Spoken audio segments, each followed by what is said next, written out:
Like the video, subscribe to the channel and press the bell icon for latest video updates. Hello everyone, welcome eight smart learning lectures. Guys, आज के video में हम Sternberg के intelligence theory से net exam में 2012 से 2020 तक जितने भी क्वेश्चंस पूछे जा चुके हैं उनको सॉल्व करेंगे। गाइस, स्टर्नबर्ग की इंटेलिजेंस थ्योरी से रिलेटेड वीडियो हमारे चैनल पर अपलोडेड है, जिसमें हमने स्टर्नबर्ग ने रिसेंटली अपने इंटेलिजेंस थ्योरी में जो फोर्थ एस्पेक्ट्स को ऐड किया है उसके बारे में भी बात की है।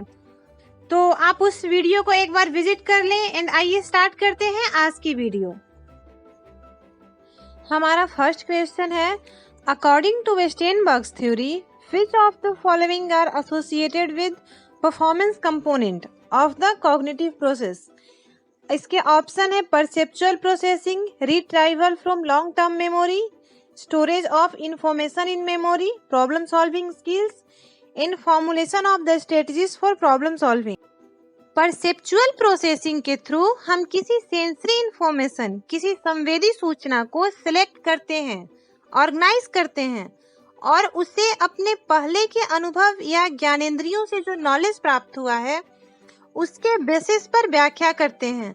जब हम किसी इंफॉर्मेशन की व्याख्या कर लेते हैं, किसी भी स्टिमुलाई की, तो यानी प्रत्याक्षण पूरा हो जाता है, तो वो परफॉर्मेंस कंपोनेंट्स के समान हो जाता है। यानी ऑप्शन 1 सही है। सेकंड ऑप्शन है retrieval from long term memory. इसमें हम अपनी मेमोरी से किसी भी इंफॉर्मेशन को रिट्राइव कर पाते हैं, यानी हमने जो याद किया है उसे अपने मौखिक रूप से या फिर किसी कार्य के माध्यम से बता पाते हैं, परफॉर्म कर पाते हैं। और जब हम परफॉर्म कर पाते हैं तो ये परफॉर्मेंस कंपोनेंट्स के अंतर्गत आएगा, यानी ऑप्शन सेकंड भी सही है। थर्ड ऑप्शन है storage of information in memory. इसमें मेमोरी में किसी भी इंफॉर्मेशन को स्टोर किया जाता है, लेकिन जब तक हम उस इंफॉर्मेशन को बता नहीं पाते, उसे अप्लाई नहीं कर पाते, उसे रिट्राइव नहीं कर पाते, तब तक हम उसे परफॉर्मेंस कंपोनेंट्स के अंतर्गत शामिल नहीं कर सकते। अर्थात ऑप्शन 3 सही नहीं है।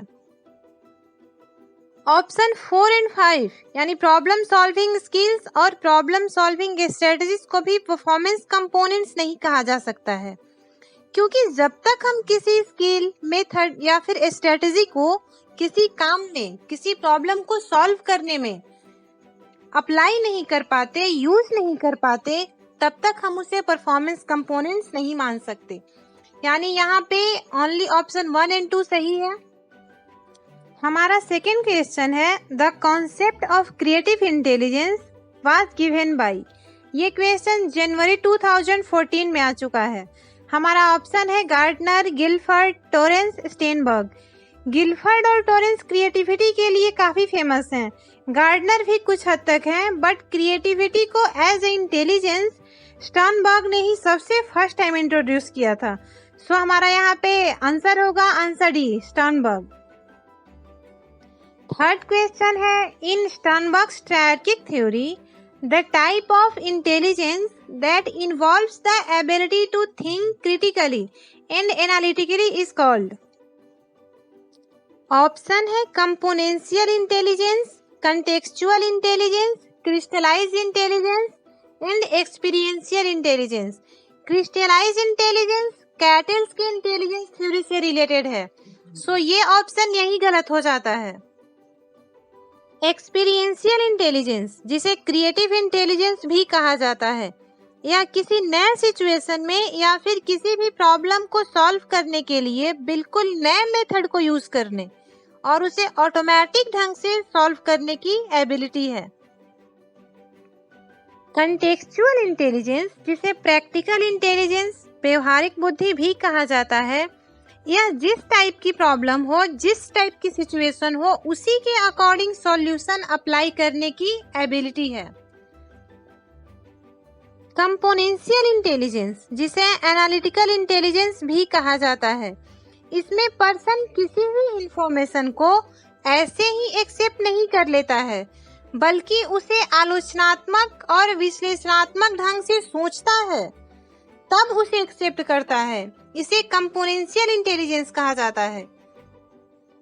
और अकॉर्डिंग टू क्वेश्चन यहाँ पे हमारा कंपोनेंशियल इंटेलिजेंस आंसर सही है। फोर्थ क्वेश्चन एक मैचिंग टाइप क्वेश्चन है, जिसमें एक तरफ कॉन्सेप्ट्स एंड दूसरी तरफ उसके एक्सप्लेनेशंस दिए गए हैं। मेटा कंपोनेंट जो कंपोनेंशियल इंटेलिजेंस का एक कंपोनेंट है, यह एक हायर ऑर्डर स्किल है जो किसी भी डिफिकल्ट प्रॉब्लम को सॉल्व करने के लिए यूज किया जाता है। अकॉर्डिंग टू एक्सप्लेनेशन, ये एक्सप्लेनेशन थर्ड से मैच करता है। सेकेंड कॉन्सेप्ट है सिलेक्टिव इनकोडिंग। सिलेक्टिव इनकोडिंग यानी सिलेक्ट करना किसी भी इंफॉर्मेशन को जो हमारे किसी गोल को अचीव करने में उपयोगी हो, उसे सिलेक्ट करने की एबिलिटी है सिलेक्टिव इनकोडिंग। यह फर्स्ट एक्सप्लेनेशन से मैच कर रहा है। थर्ड कॉन्सेप्ट है motivating one self. Motivating one self यानी किसी भी गोल को अचीव करने में अपने इमोशंस को किस तरह से कंट्रोल किया जाए, उसे व्यवस्थित किया जाए किस तरह से, यह उसकी एबिलिटी है। यह ऑप्शन सेकंड एक्सप्लेनेशन से मैच कर रहा है। फोर्थ कॉन्सेप्ट है प्रैक्टिकल इंटेलिजेंस। प्रैक्टिकल इंटेलिजेंस यानी या तो इन्वायरमेंट को अपने अनुकूल कर लेना या फिर इन्वायरमेंट के अनुकूल हो जाना। इसके लिए एडेप्शन, शेपिंग और सिलेक्शन जैसे मेंटल कंपोनेंट्स को यूज किया जाता है। यह फोर्थ एक्सप्लेनेशन से मैच कर रहा है। सो हमारा आंसर होगा यहाँ पे आंसर 2। फिफ्थ क्वेश्चन भी एक मैचिंग टाइप क्वेश्चन है, जिसमें एक तरफ स्कॉलर्स और दूसरी तरफ उनके द्वारा दिए गए कॉन्सेप्ट्स दिए गए हैं। फर्स्ट कॉन्सेप्ट है एसोर्टेटिव मैटिंग, यानी जिसे अपव्यूही संगम कहा जाता है। यह ह्यूमन की एक ऐसी मानसिक प्रवृत्ति को संबोधित करता है जिसमें एक पर्सन किसी ऐसे पर्सन को ही चुनता है, सपोर्ट करता है, जिसका फेनोटाइप उससे मिलता जुलता हो। जैसे किसी लंबे व्यक्ति द्वारा किसी लंबे व्यक्ति को चुना जाना, सेम रिलीजन सेम कल्चर वालों का एक दूसरे को सपोर्ट करना। जेनसन की इंटेलिजेंस थ्योरी में इंटेलिजेंस को इसी के थ्रू समझाया गया है। सो यह जेनसन से मैच कर रहा है। सेकेंड कॉन्सेप्ट है इन्वेस्टमेंट हाइपोथेसिस। इसके अकॉर्डिंग ये माना गया है कि कोई भी बच्चा जब जन्म लेता है तो उसमें फ्लूइड इंटेलिजेंस की अधिकता होती है। एक तरह से कहा जाए तो केवल फ्लूइड इंटेलिजेंस ही पाया जाता है। फ्लूइड इंटेलिजेंस कैटल्स की थ्योरी में दिया गया है। सो ये कैटल से मैच कर रहा है। थर्ड कॉन्सेप्ट है वाइजडम। वाइजडम स्टेनबर्ग की थ्योरी में ऐड किया गया फोर्थ एस्पेक्ट है, जिसके बारे में हमने स्टेनबर्ग की इंटेलिजेंस थ्योरी में डिटेल में बात की है। फोर्थ कॉन्सेप्ट है पॉजिटिव मैनीफोल्ड। पॉजिटिव मैनीफोल्ड का कॉन्सेप्ट स्पीयरमैन की इंटेलिजेंस थ्योरी से रिलेटेड है। जब स्पीयरमैन ने जी फैक्टर और एस फैक्टर को सपोर्ट करने के लिए एक बड़े ग्रुप्स पर कई सारे टेस्ट जैसे verbal comprehension test, memory test, reasoning test किए और उन टेस्ट में जो आउटकम प्राप्त हुआ उनके बीच में जब उन्होंने कोरिलेशन ज्ञात किया तो पॉजिटिव कोरिलेशन पाया था। सो यहाँ पे इस क्वेश्चन में ऑप्शन 4 सही है।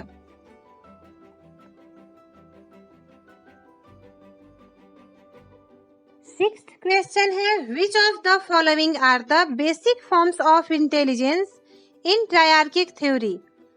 ऑप्शन है dimensional, componential, contextual and experiential. Triarchic theory में जो 3 कंपोनेंट्स को लिया गया है वो है कंपोनेंशियल इंटेलिजेंस, कंटेक्सचुअल और एक्सपीरियंशियल इंटेलिजेंस।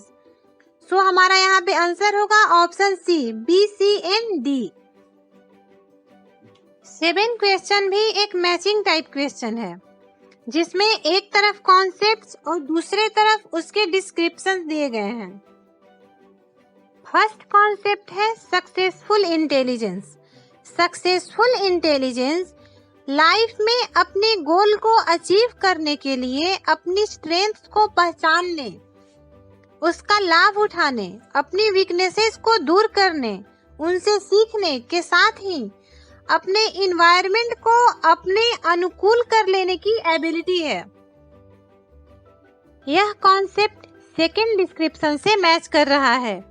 सेकेंड कॉन्सेप्ट है practical intelligence. Practical intelligence day to day life में जो प्रॉब्लम्स आती हैं उनको सॉल्व करने से रिलेटेड है। सो यह डिस्क्रिप्शन 1 से मैच कर रहा है। थर्ड कॉन्सेप्ट है mating intelligence. Mating intelligence mental psychological abilities का एक पूरा सेट है जो सेक्सुअल रिप्रोडक्शन सिस्टम को डिजाइन करता है, हेल्प करता है। अगर दूसरे वर्ड में कहा जाए तो यह माइंड के जो रिप्रोडक्शन सिस्टम को समझने की एक एबिलिटी है उसको संबोधित करता है। यह फोर्थ डिस्क्रिप्शन से मैच कर रहा है। फोर्थ कॉन्सेप्ट है क्रिएटिव इंटेलिजेंस। क्रिएटिव इंटेलिजेंस के थ्रू किसी भी प्रॉब्लम को नए तरीके से ऑटोमेटिक ढंग से सॉल्व किया जाता है। यह थर्ड डिस्क्रिप्शन से मैच कर रहा है। इस क्वेश्चन का आंसर होगा ऑप्शन 2। 8th क्वेश्चन है which of the following has not explained intelligence based on the use of psychometric method? Options हैं Jensen, Cattell, Sternberg, Thurstone. Psychometric method को मनोमितिकीय सिद्धांत कहा जाता है। यह मुख्य रूप से बुद्धि के संरचनात्मक पहलू का विश्लेषण करता है। इसके अंतर्गत Spearman, Gardner, Cattell, Jensen, Thurstone के इंटेलिजेंस थ्योरीज को रखा गया है। स्टेनबर्ग के इंटेलिजेंस थ्योरी को संज्ञानात्मक सिद्धांत के अंतर्गत रखा गया है। इस क्वेश्चन का आंसर होगा ऑप्शन सी, स्टेनबर्ग। 9th क्वेश्चन है in his theory of intelligence which statements did Sternberg mainly use? Options है meta components, performance component, factor analysis and selective encoding.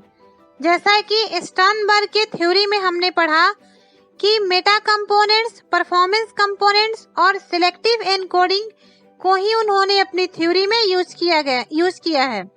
Factor analysis का उन्होंने कहीं पर भी यूज नहीं किया है। सो हमारा आंसर होगा यहाँ पे option C 1, 2 and 4। 10th question एक fill in the blanks type question है जिसमें स्टेनबर्ग के ट्रायर्किक थ्योरी के कितने टाइप्स हैं उनको बताना है और साथ ही उनमें से एक टाइप का शॉर्ट डेफिनेशन बताना है। इस क्वेश्चन का आंसर ऑप्शन ए होगा क्योंकि स्टेनबर्ग ने अपनी थ्योरी में इंटेलिजेंस में 3 ही कंपोनेंट्स को समाहित किया है। साथ ही मेटा कंपोनेंट का यूज प्रॉब्लम सॉल्विंग में किसी सॉल्यूशन को प्लान, कंट्रोल एंड मॉनिटर करने के लिए किया जाता है। फ्रेंड्स, अगर इन क्वेश्चन से रिलेटेड कोई भी क्वेरी है तो प्लीज नीचे कमेंट बॉक्स में कमेंट करें और जितना हो सके इस वीडियो को शेयर करें ताकि और भी साइकोलॉजी के स्टूडेंट्स को इसका लाभ मिल सके। Thank you for watching.